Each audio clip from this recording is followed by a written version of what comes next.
আসসালামু আলাইকুম। দেখতে পাচ্ছেন একটি বাজাজ সিএনজি অটোরিকশা। এটি একটি 4 স্ট্রোক ইঞ্জিন। তো এই গাড়িটার ক্লাস প্লেট বদলাবো আমরা। তো আমরা এখন ক্লাস বাটির হাউজিংটা খুলে ফেলছি। এখন আমরা বাটিটা বের করব। বাটিটা বের করার পরে দেখবো ক্লাস প্লেটের কী অবস্থা।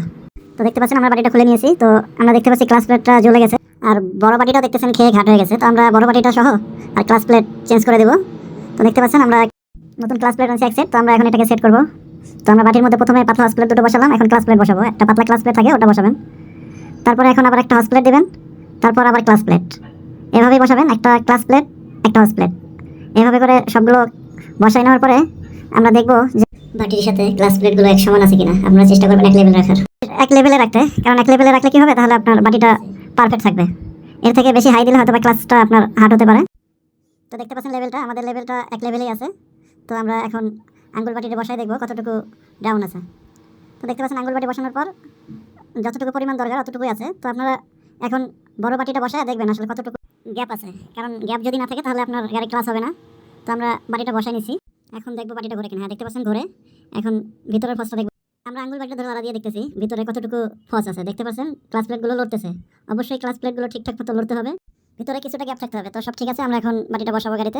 আমরা বাটির ভুষ আর ওয়াশার আগে দিয়ে রাখছিলাম। তো বাটিটা ঢুকে নিছি। এখন বাটির নাট লাগাবো। নাট টাইট দেওয়ার জন্য আমাদের বাটির যে একটা যোগান থাকে, এই যোগানটা বসাতে হবে। তো আমরা এখন যোগানটা বসাবো।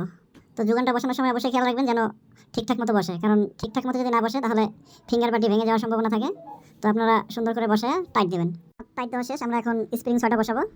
তো স্প্রিং ছয়টা সুন্দর করে বসাবেন গ্রুপের মধ্যে যেন ঠিকঠাক মতো বসে। স্প্রিং বসানোর পর আমরা এটার উপর যে প্লেটটা থাকে ওই প্লেটটা বসাবো। তো আমরা প্লেট বসানোর পর নাট ছয়টা ঠিকঠাক মতো লাগিয়ে নিব। তো আপনারা দেখতে পাচ্ছেন আমরা নাট লাগাচ্ছি। তো আমাদের মোটামুটি নাট টাইট দেওয়া শেষ। তো আমরা এখন প্রেসার প্লেটটা বসাই নেব। তো দেখতে পাচ্ছেন আমরা প্রেসার প্লেটটা বসালাম। পেকিংটা বসাচ্ছি। তো আপনারা পেকিংটা ঠিকঠাক মতো বসাই নেবেন যেন সবগুলো ছিদ্রি মিল থাকে। পেকিংটা ভালো করে বসাবেন, নয়তো তেল পড়বে। তো আমাদের পেকিং বসানো শেষ। তো এখন আমরা হাউজিং বসাবো। হাউজিং বসানোর সময় খেয়াল রাখবেন যেন পেকিং সরে না যায়, সাবধানে বসাবেন। হাউজিং বসানো শেষ। এখন আমরা সবগুলো নাট ঢোকাবো। তো ভিডিও ছোটো করার জন্য আমি একটু টেনে দিতেছি। তো আপনারা নাটগুলো সব ভালো মতো টাইট দেবেন। হাউজিং লাগানো শেষ। এখন আমরা এসি নাটগুলো লাগিয়ে নিব। তো আমরা এসি নাট ওয়াশার দিয়ে লাগালাম। নাট লাগানো হলে আমরা এখন অয়েল স্টান জালিটা লাগিয়ে নেব। তো দেখতে পাচ্ছেন আমরা জালিটা ঢুকিয়ে দিলাম। ঢুকিয়ে নাট লাগিয়ে এখন মোবিল ফিল্টারটা লাগিয়ে নেব। তার আগে আমরা একটু অয়েল দিয়ে নিলাম। ধন্যবাদ যারা এতক্ষণ ভিডিওটি দেখলেন। তাহলে আজকে এই পর্যন্তই। যারা ধৈর্য সহকারে দেখছেন সবাইকে আবারও ধন্যবাদ। ভালো থাকবেন, সুস্থ থাকবেন। আবার দেখা হবে নতুন কোনো ভিডিওতে। আল্লাহ হাফেজ।